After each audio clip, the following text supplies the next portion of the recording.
গাজাসহ একাধিক দেশে আগ্রাসন চালিয়ে যাচ্ছে ইসরায়েল। এই মুহূর্তে ইরানের সাথে সরাসরি যুদ্ধে আছে দেশটি। পাশাপাশি লেবাননে ইরানপন্থী গোষ্ঠী হিজবুল্লাহর বিরুদ্ধে বড় পরিসরে হামলা চালাচ্ছে তারা। এছাড়া ইরাক, সিরিয়া, ইয়েমেনে ইরান সমর্থিত সশস্ত্র গোষ্ঠীগুলোর বিরুদ্ধে ইসরায়েল পরিস্থিতি ভেদে হামলা চালিয়ে আসছে। এতে প্রশ্ন উঠেছে, ইসরায়েল এত অস্ত্র কোথায় পায়?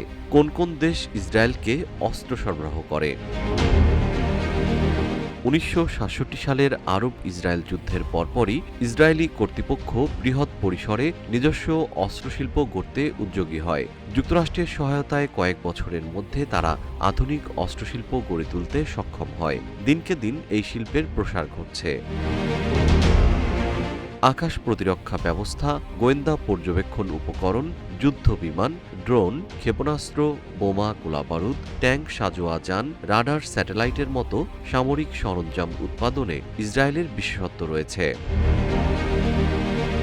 নিজস্ব স্বাধীন অস্ত্রশিল্প গড়ে তুলতে ইসরায়েল আগামী ১০ বছরে $১১০ বিলিয়ন বিনিয়োগ করার ঘোষণা দিয়েছে।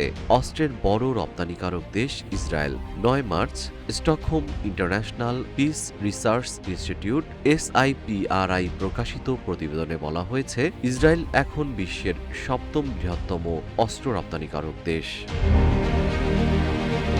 ইসরায়েল যেসব অস্ত্র উৎপাদন ও রপ্তানি করে তার মধ্যে সবচেয়ে গুরুত্বপূর্ণ হল আয়রন ডোম, ডেভিড স্লিং, অ্যারোর মতো অত্যাধুনিক আকাশ প্রতিরক্ষা ব্যবস্থা। SIPRI এর প্রতিবেদন বলছে, ২০২১ থেকে ২০২৫ সাল পর্যন্ত সময়কালে ইউরোপের ২৩টি, এশিয়া ও ওশেনিয়ার ১০টি, আফ্রিকার ৭টি, আমেরিকা অঞ্চলের ৫টি ও মধ্যপ্রাচ্যের ২টি দেশে অস্ত্র রপ্তানি করেছে ইসরায়েল।